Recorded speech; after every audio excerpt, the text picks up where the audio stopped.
की जनता के लिए मैं रात दिन तैयार रहूंगा, करूंगा हर संभव विकास कार्य। संवाददाता अजहर और आशीष की रिपोर्ट।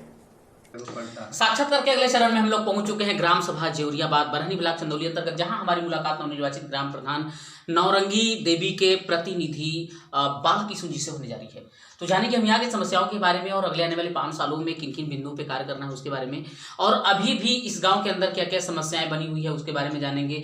इनके कार्यकाल में क्या करना है इनको अगले 5 साल तक के लिए उसके बारे में जानेंगे। उससे पहले मैं इस परिवार के बारे में थोड़ी सी जानकारी देता चलूँ कि ये प्रधान जी पहली बार इन्होंने प्रधान पद पर दावेदारी किया और यहाँ की जनता ने पूर्ण सपोर्ट के साथ अपने 5 प्रतिद्वंदियों को हराते हुए लगभग 300 कुछ वोट से विजय प्राप्त हुए हैं। तो आइए मिलते हैं बालकिशुन जी से और जानते हैं इस गांव की इस समस्या के बारे में।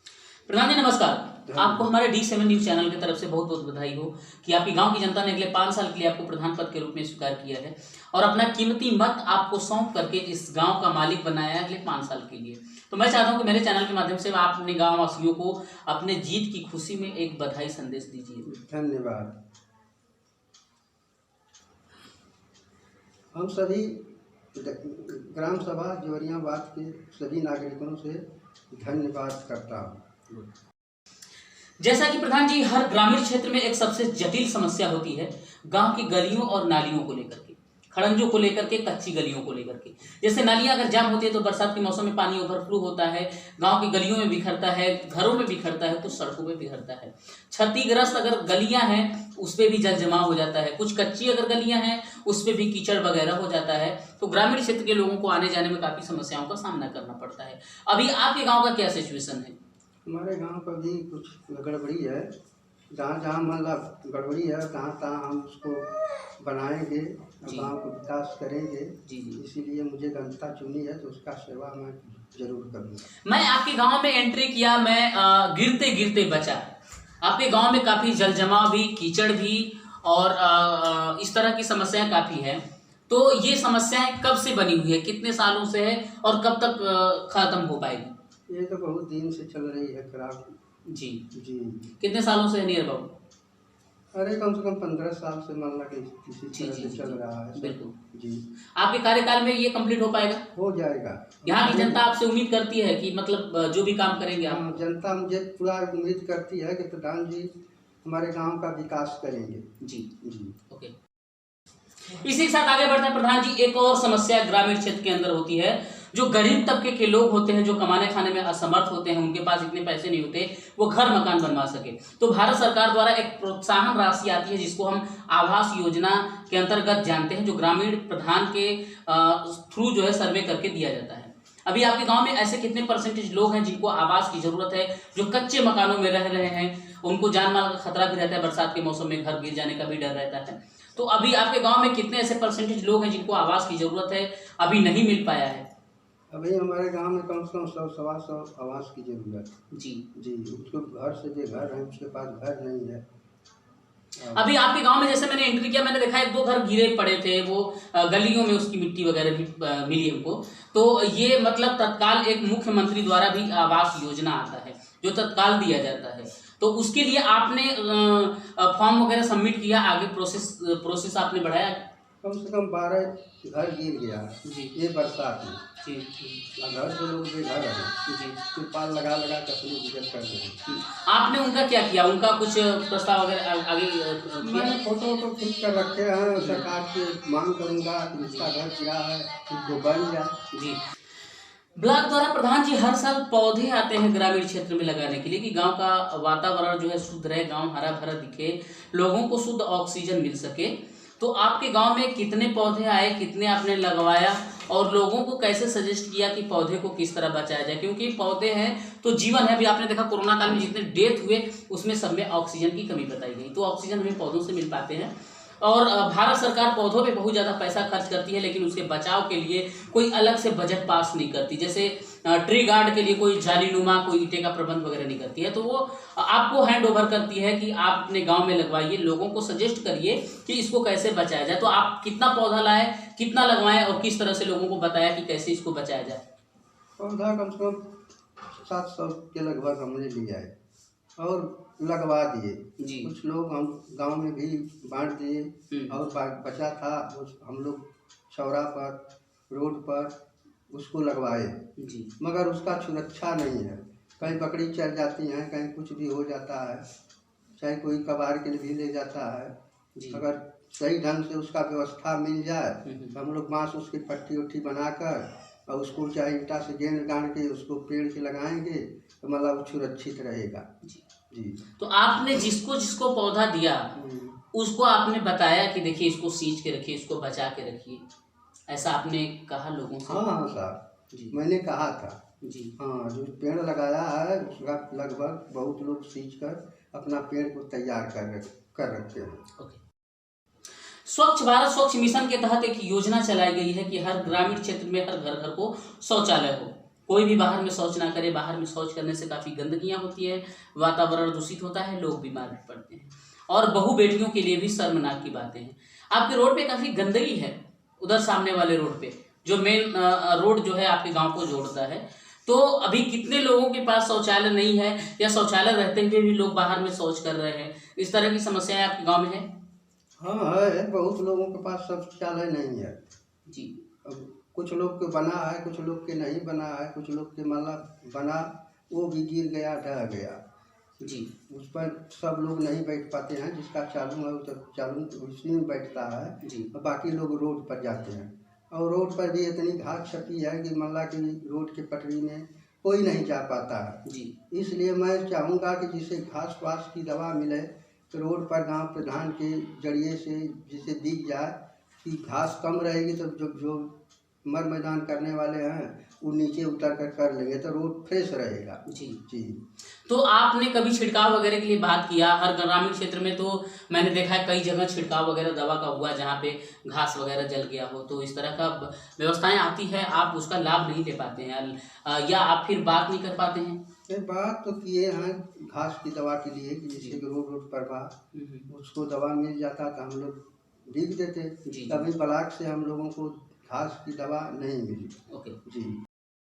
एक तो होता है प्रधान जी अस्थाई आवास, जो कि भारत सरकार जब देती है तो लोगों को पात्र लोगों को मिल पाता है। एक होता है इमरजेंसी आवास, जो कि मुख्यमंत्री द्वारा होता है, जो तत्काल घर वगैरह गिर जाते हैं तो उसको तत्काल उसका फॉर्म वगैरह सबमिट करके उसका नाम वगैरह करके जो है आगे ब्लॉक पे जो है किया जाता है। तो वो आपने किया कि नहीं? नहीं हुआ है, लिख पढ़कर हम लोग रखते हैं, हम अभी सरकार से मांग नहीं किए हैं जी कि जिसका घर गिरा है नोट हमारे पास है जी। मांग करूंगा, जहाँ तक कोशिश होगा मिलेगा तो मैं उसका बनवा दूंगा। तो ये आप थोड़ा सा जल्दी करिए, क्योंकि जिसका भी घर गिरता है तो उसके दिल पे क्या बीतती है ये आप महसूस कर सकते हैं।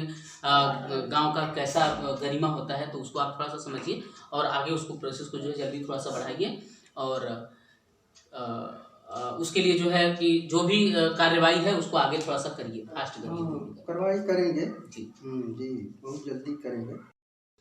आपके गांव में प्रधान जी पेंशन को लेकर क्या व्यवस्थाएं हैं? जैसे विधवा पेंशन, वृद्धा पेंशन, दिव्यांग पेंशन, जो पात्र व्यक्ति हैं उनको मिल पा रहा है कि नहीं मिल पा रहा है, या ऐसा भी होता है गांव में जो संबंध में अपात्र व्यक्ति होते हैं उनको दे दिया जाता है?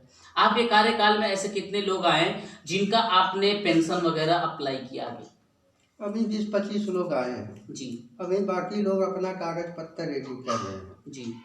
जिसे मतलब 60 साल वाला बा विधवा पेंशन कुछ लोग के मिल रहा है, अभी बहुत लोगों को नहीं मिल रहा है। जी जी, तो उसको फार्म भरा जाएगा, अगर सरकार की व्यवस्था होगी देगी तो हम उसको लोग कल्याण करेंगे कि नहीं सबको लेने के पात्र है उसको मिलना चाहिए। सरकार तो अभी दे ही रही है, वो तो कह ही रही है कि जितने भी लोग हैं पात्र व्यक्ति जितने भी ग्रामीण क्षेत्र के अंदर हैं उनका फॉर्म सबमिट करिए और मेरे पास जमा करिए ब्लॉक पे, तो वो तो सबको दे रही है। तो पेंशन में तो कोई इस तरह की बात नहीं है। नहीं, इस तरह की बात नहीं है, कुछ लोग मामला भरे हैं, कुछ लोग का अभी बाकी है, कुछ लोग अपना कागज पत्तर बना रहे हैं। जी। कुछ लोग ऐसा गरीब हैं कि उनके कागज के भी बनवाने के लिए पैसा नहीं आता। जी जी जी। तो इसलिए वो रुक जाते हैं कि चलिए थोड़ा सा पैसा नहीं प्रधान जी, थोड़ा समय लगे, हम बाद में बनवा ले। गरीबी रेखा से नीचे जीवन यापन करने वाले व्यक्ति जो होते हैं ग्रामीण क्षेत्र में बसते हैं, उनको भारत सरकार अभी कोरोना काल में फ्री ऑफ कास्ट राशन दे रही है, महीने में 2 बार। वैसे भी देती है तो कम दर पे देती है, उसके लिए एक राशन कार्ड की जरूरत पड़ती है। आपके गांव में सभी लोगों के पास राशन कार्ड है या आज भी कुछ लोग उससे वंचित है जिसको इसका लाभ नहीं मिल पा रहा है? कुछ तो समस्याएं ये भी सामने आ गई, जब से डिजिटल व्यवस्था आया है तब से ये यूनिट की समस्याएं सामने आ गई है। जैसे एक परिवार में 5-6 सदस्य हैं तो 1-2 यूनिट गायब भी है। तो अभी आपके गांव में जो पात्र व्यक्ति हैं उनके पास राशन कार्ड है, या जो अपात्र व्यक्ति हैं उनके पास भी राशन कार्ड अवेलेबल है? पात्र लोग के भी कुछ है, जो अभी गरीब लोग के भी पास नहीं है जॉब कार्ड। जी, जॉब कार्ड नहीं, राशन कार्ड। राशन कार्ड जी, अभी बहुत लोगों को राशन नहीं मिल रहा है जो देने लायक है। जी जी, तो उनका काम कब हो पाएगा, कब तक उनको मिल पाएगा, आप कब तक करा पाएंगे? कराएंगे हम लोग, बहुत जल्द कराएंगे। सरकार से मांग करेंगे कि जिसका नहीं है, जो गरीब है, उसकी खेती नहीं है, गृहस्थी नहीं है, वो वही मजदूरी पर चल रहा है, कम से कम उसका बन जाए। इसी के साथ आगे बढ़ते हैं प्रधान जी, आपके गांव में पेयजल को लेकर क्या व्यवस्थाएं हैं? हर ग्रामीण क्षेत्र में पेयजल की काफी समस्याएं बनी रहती है, जैसे कुछ लोग हैंडपंप का इस्तेमाल करते हैं, कुछ लोग कुएं का इस्तेमाल करते हैं, जबकि बरसात के मौसम में जल स्तर बढ़ जाने के कारण पानी काफी दूषित हो जाता है, पीने योग्य नहीं रह जाता, उसमें बैक्टीरिया होती है, फिर भी ग्रामवासियों को मजबूरी है, पीना पड़ता है, कोई फिल्टर का पानी अवेलेबल नहीं होता है। तो अभी भारत सरकार का एक प्रावधान आया कि हर ग्रामीण क्षेत्र में एक टंकी लगाया जाए और पाइपलाइन द्वारा हर घर को शुद्ध पेयजल पहुंचाया जाए। तो अभी आपके गांव में सर्वे वगैरह हुआ नहीं हुआ, उसके बारे में बताएंगे, यहाँ की जनता किस तरह से पानी पी रही है उसके बारे में बताएंगे, और ये स्पेस वगैरह अवेलेबल करा दिया आपने टंकी बिठाने के लिए? टंकी बैठाने के लिए तो बहुत व्यवस्था मतलब आया है, मगर अभी हम लोग नल का पानी पी रहे हैं जी, इसलिए कि हम लोगों को पानी नहीं मिलता। एक टंकी हम लोगों के पास है तो केवल बुआलपुर में पानी रह जाता है जी, अजौरियाबाद में केवल नल का पानी मिलता है हम लोगों को। नल का कौन सा नल? चापाकल। हैंडपंप का इस्तेमाल होता है? जी हाँ, हैंडपंप। जी जी जी जी। तो सरकारी हैंडपंप है या लोकल? नहीं, जैसे सरकारी हैंडपंप है जी, कोई एक मान ला अपने घर से बनाया है तो मान ला अपन भी निजी है, और कुछ लोग का कहा कि सरकारी से भी पीते हैं। जी जी, बहुत लोग सरकारी पानी पी रहे हैं। जी जी। आपके गांव के साथ एक और ग्राम सभा जुड़ा हुआ है जो आपने बताया पट्टी कोई और, तो वहां आप विजिट करते हैं, वहां की लोगों की समस्याओं को समझते हैं, वहां जाते हैं नहीं जाते हैं, उसके बारे में बताएंगे? कहाँ नहीं जाते हैं, वहाँ भी जाते हैं। वहाँ भी जो दिक्कत होता है तो मैं देखता हूँ, जिससे कोई बात नहीं है। जैसे हमारी टंकी बिगड़ी थी जी, और उसमें सब व्यवस्था करके मैंने उसको चलाया है। मतलब बुआलपुर में कुछ लोग पानी जाता है, जौहरियाबाद में नहीं जाता है। ओके। एक और समस्या प्रधान जी, जो गरीब तबके के लोग होते हैं, जो मजदूर टाइप के लोग होते हैं, जो ग्रामीण क्षेत्र में बसते हैं, तो भारत सरकार उनको 100 दिन काम देने का वादा करती है मनरेगा के अंतर्गत।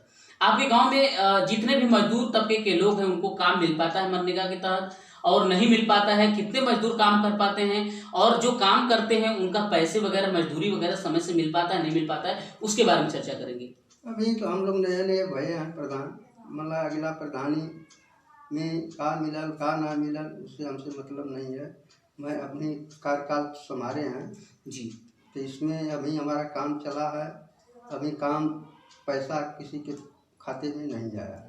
लेकिन मनरेगा का पैसा तो रुकता नहीं है, बहुत सारे जगह पे जो है मैंने बातचीत किया इस तरह से, तो कहीं भी मतलब मनरेगा का पैसा नहीं रुकता। आपके गांव का पैसा क्यों रुका है? आप मतलब ब्लॉक विजिट करते हैं, वहां सेक्रेटरी से बात करते हैं, वीडियो से बात करते हैं, नहीं करते हैं? उसके बारे में बताएं, क्यों इस तरह से रुका हुआ है? बात हम सबसे करते हैं, सेक्रेटरी से भी करते हैं, ब्लॉक में भी जाते हैं जी, रोज दौड़ते हैं धूपते हैं कि कहिया पैसा पड़ेगा, कहिया पैसा पड़ेगा। मजदूर जो है काम करे हैं वो हमारा घर चोत रहे हैं, प्रधान जी कहिया हमको पैसा मिलेगा, कहिया नहीं मिलेगा। हम करें तो भैया तुम्हारे खाता में आ जाएगा जी, जहिया सरकार देगी तैया अपना पैसा आप निकाल कर अपना काम करो। जी।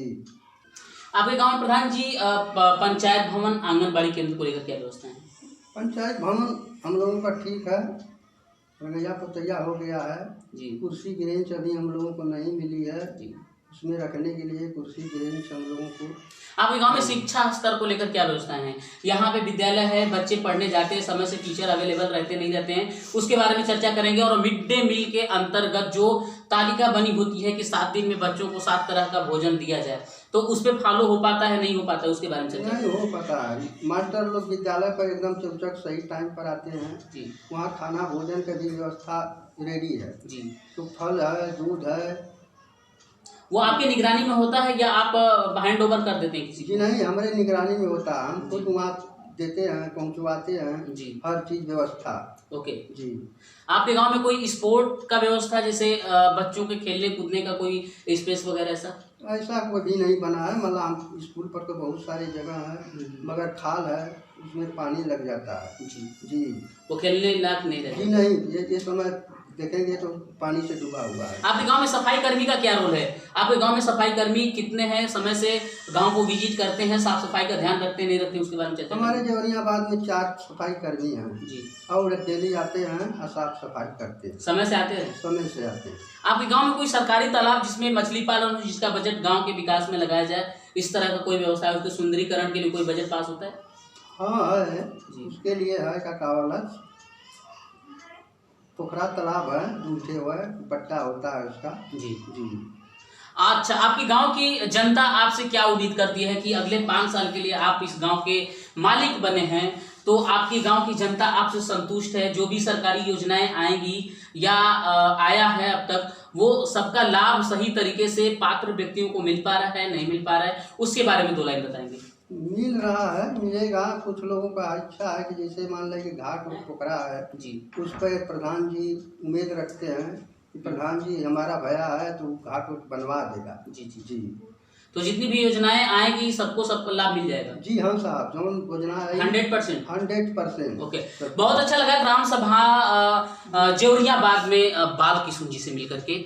काफ़ी समस्याएं हैं इस गांव के अंदर, जैसे बहुत सारे लोगों को आवास का ना होना, बहुत सारे लोग ऐसे हैं जो कच्चे मकानों में रहते हैं, गलियों की दिक्कत है, यहाँ पे हर गली गली में जल जमाव है, कीचड़ है और बहुत सारी समस्याएं हैं, जैसे शौचालय का ना होना, और भी बहुत सारी समस्याएं हैं। तो फोकस करने की जरूरत है इस गांव पे। तो चलते अगले ग्राम सभा की ओर, जानते